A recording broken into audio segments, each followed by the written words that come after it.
guess I'll start off with a short recap of our past game. We didn't start out very fast on either side of the ball. Offensively, we started out with 2 3-and-outs. Defensively, we gave up 10 points on the first 2 drives.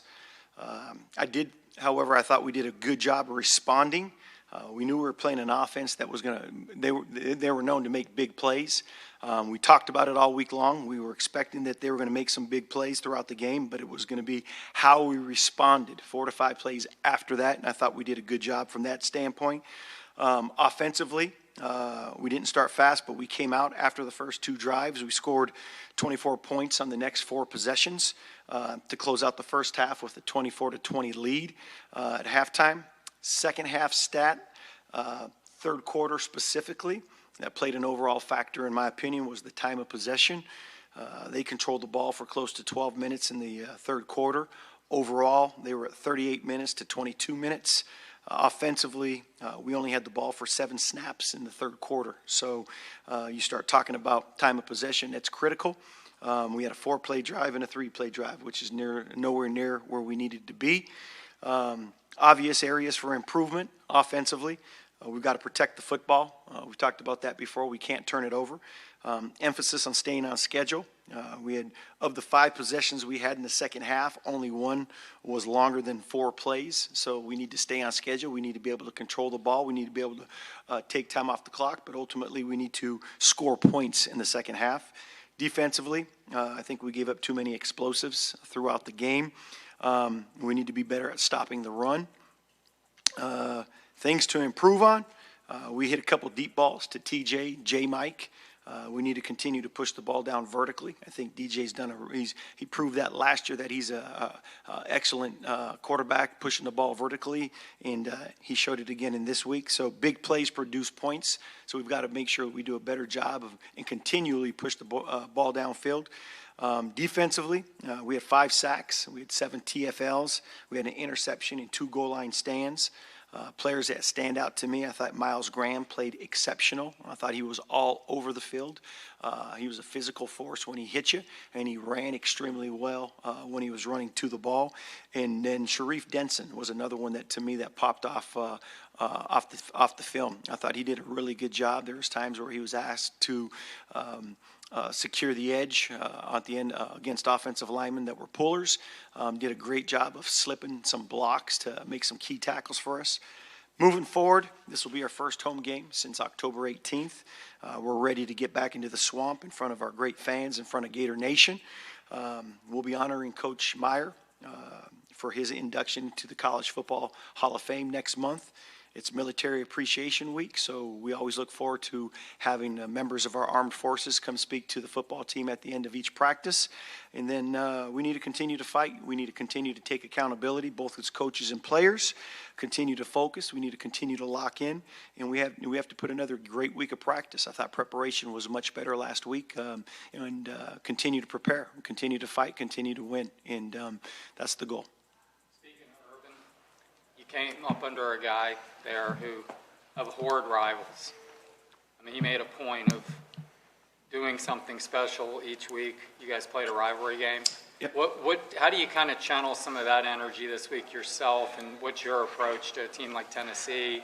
You got FSU on the horizon, I mean, 2 big rivalry games. We talked about that in the staff yesterday. Just talked about making sure our players stay focused and extra motivation. How the motivation comes from. And again, these players. The one thing that these players understand that Tennessee's there's a deep-rooted history, both Tennessee and the next week, but we're focusing on this week. They're an exceptional football team, but obviously our players understand that this game has always been a heated rivalry. So, but we will continue to talk to our players about it. We will continue. We have throughout the summer, we always show videos from rivalries, players from the past, players from our team right now, and past players making plays both offensively and defensively. So we'll have some video looping going on just to make sure our players understand the importance of this game. But as a competitor, I think we've sold a fact to our players, and as a staff, competitors, they want to compete no matter who they're playing against. And whether it's in front of 100,000, whether it's in the backyard with their uncles, their family members. If you're an athlete and you're a competitor, you want to win. You want to compete no matter what the stage, no matter who you're playing. So our players I'm excited. Our players will be at a high level, competing at a high level, and they'll have an opportunity to play back in the Swamp. And I think that's the one thing, if you want to talk about something that gets you fired up, the opportunity to come play back home in front of the Swamp in a night game, our players will be ready to play. Do you have a Tennessee memory? I mean, obviously the Tebow game was pretty epic. But there's a bunch of them, from Jamal Cornelius to Dallas Baker, making a couple plays. Trey Grimes scoring on a little screen. There's a bunch of memories that you have. We had some great plays last year's game. So we just got to put it together this game. Our players are excited, again, have the opportunity to go compete, and they're excited to play for each other, continue that process. Our goal is to continue to keep pushing them as a coaching staff, continue to play, and continue to keep working hard. Tebow's coming out. I'm sorry? Tebow's coming out. I mean, that was like the first time we kind of saw what he could be. I got to go back to look at the game on that one. I can't remember that far, Edgar. Fourth downs where you guys put him in there and he to go run the ball. Yeah, well, he's big and strong, and he did plenty of that over the years too. So special. The great thing about Tim, when we're talking about competitors, Tim's legacy, his competition level was elite. I still remember Jamal Cornelius was a team captain for us, and I still remember they ran stadium steps back in the day, and they had a team run, and Tim beat all the receivers. And Cap took great pride. He was a team captain. He took great pride in being a leader, in being able to compete at a high level. And he said, Coach, he goes, that guy's different. He goes, he beat me running the stadium steps. So that just kind of tells you about what kind of competitor Tim was. Do you have Urban talk to the team at all? I haven't talked to Coach for a couple weeks. I know we texted last week back and forth, but I'll reach out to him. I'm not sure what day he's coming up, and obviously that'll be something that we talk to as a staff. I think anytime you get a great mind, a great coach, a great motivator, and have an opportunity to speak to a team, I think that's obviously something that you look forward to. To the run defense, I think it's 2 weeks, giving up 200 or more. I mean, anything more you can put your finger on that? No, and again, I said the players, they played extremely hard. And I was talking to Coach Roberts this morning, and he said, listen, we played extremely hard. If you look at the film again, the players played hard. Now, it doesn't mean we played well in all phases, at all times. And, I think we went back to the same thing again. We were talking about it this morning. We had some players in position to make tackles, and we didn't make tackles, whether they didn't grab cloth, whether they ducked their head at a time, whether we got moved out of a gap. Again, we played hard. But as a coaching staff, we got to make sure that we're playing well. And our players, again, that's why I said we got to take accountability as a coaching staff and the players to go make those plays. But you're exactly right. We got to be better, and it's something I mentioned earlier. We've got to be better at stopping the run. Tennessee's tempo too, Heupel. I mean, there's another high-powered offense you're facing. What's the challenge defensively in regards to that? Yeah, absolutely. Tennessee, I'm just looking at some notes here. Tennessee offensively this season, the second in the nation in scoring offense, second in total offense, third in first down offense, third in passing offense, 14th in passing yards. So, they're definitely a high-powered offense.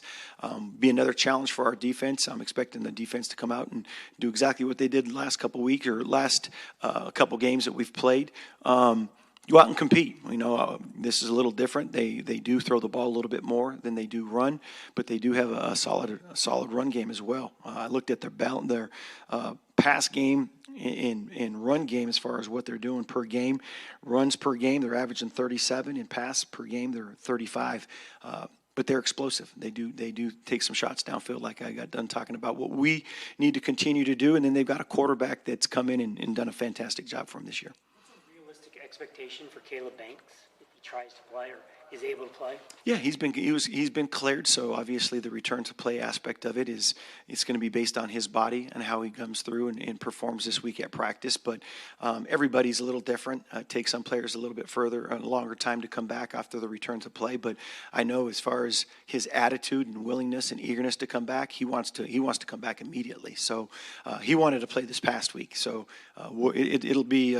it'll be nice to get him back, another big body up front to come help us in that run game as well. Just throw him back in there and let him go? No, he started practicing last week, so he went through, I want to say, I was talking with Coach about this, I think he got 25, I think he had somewhere around 25 reps or so last Wednesday in that return to play area. So again, it's the plan is to get him those reps, get him in Saturday. He wanted to warm up. We wanted to get some reps of him warming up, and now we'll go out. Obviously, we'll monitor how he's doing throughout practice to make sure that we're putting him in a proper position so he's healthy. How about Vernell? He warmed up a little bit pregame and then Sure. couldn't go. Same thing, obviously VB's a tough character as well.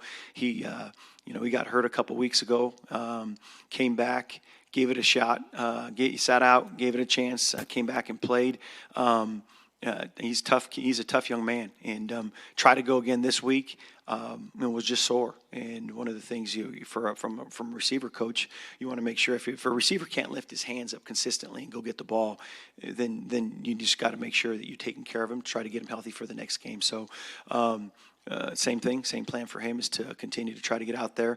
Every player is different. Again, their bodies respond. Some players can get back a little quicker, but every individual player knows their body, and when he's healthy, he'll come back. Jaden Ball, just what kind of see quietly putting together. I mean, the numbers aren't just popping off the page, but he's going to get 1,000 yards from scrimmage. And what's it to say about him?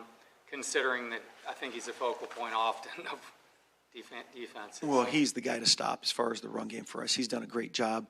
A big, strong running back. Broke out last year for us. Is putting together, like you said, quietly putting together a really solid year. But the other part that you got to remember is he's an exceptional pass catcher. And I think he's done a great job coming out of the backfield for us. He's a kick returner for us. He's a punt returner for us. He's been handling some of those duties as well. It kind of tells you what kind of athlete he is.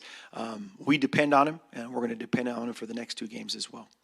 It's amazing first game since October 18th, and what would be at the Swamp, and what would be your message for fans, in terms of these last 2 games? Sure. Support? Continue to come support. This is the University of Florida, and it's a special place. I've said this before. It's a special place. It's a special university. One of the great traditions that we have is selling out the Swamp here.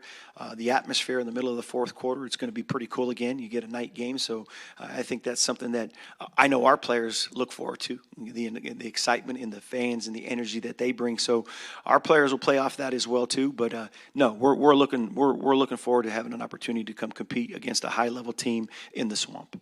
DJ was extremely dejected the other night, understandably. What's kind of been, what have you been talking to him about?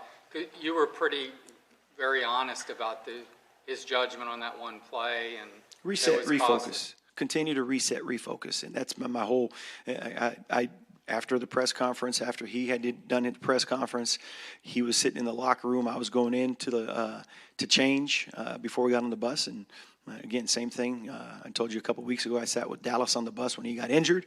I saw DJ sitting there in the locker room, and I sat down, put my arm around him, told him I loved him, told him, listen, this is just a minor thing we got to continue to work through. I got nothing but tons of respect. I think you're a heck of a football player, and to hold your chin up. Continue to hold your chin up, and don't. And again, I watched it again on where he said, that starts with me, and I don't want him to think that. I want him to understand that. I want him to just to relax and go play. The decision processes, we got to continue to work on making great decisions, but go be a great player, and that's your weapon. Go be a great player. You do that naturally. But I want him to make sure he understands that we love him, we care about him, and again, he's done a fantastic job. He put us in a position to be where we needed to be in the fourth quarter. Again, it takes a team to be able to finish it, not just one individual. in terms of just what he showed as a dual threat the other night, I mean, that might have been more than that I've seen in terms of the running aspect to it. Is he just finally healthy? I think that pairs a lot of that pairs when you start looking at, is he healthy? What kind of run game is he doing? He's a willing runner, and I think that's the first and foremost when you talk about quarterbacks that can run the ball. Are they willing? He's more than willing. He's big, he's powerful, he's strong, and then it adds another dimension to our offense when you have a quarterback that can run. So I look forward to him, continue that process, but yes, he has been healthy.